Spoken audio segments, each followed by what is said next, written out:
শ্রাবণের ভেজা ভেজা দিন, মেঘাকাশ হয় না রঙিন, ঝরছে বৃষ্টি সারাদিন ফোটায় ফোটায়।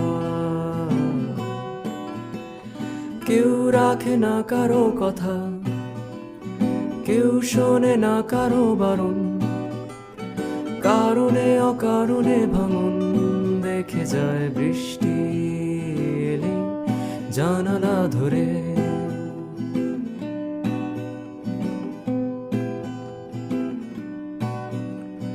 তুমি তো ফিরতে পারোনি, আমারই আকাশে বৃষ্টি, সন্ধ্যা তারারা বলে যায় বৃষ্টি এলে ঘরে ফিরে আয়। চুপি চুপি কিছু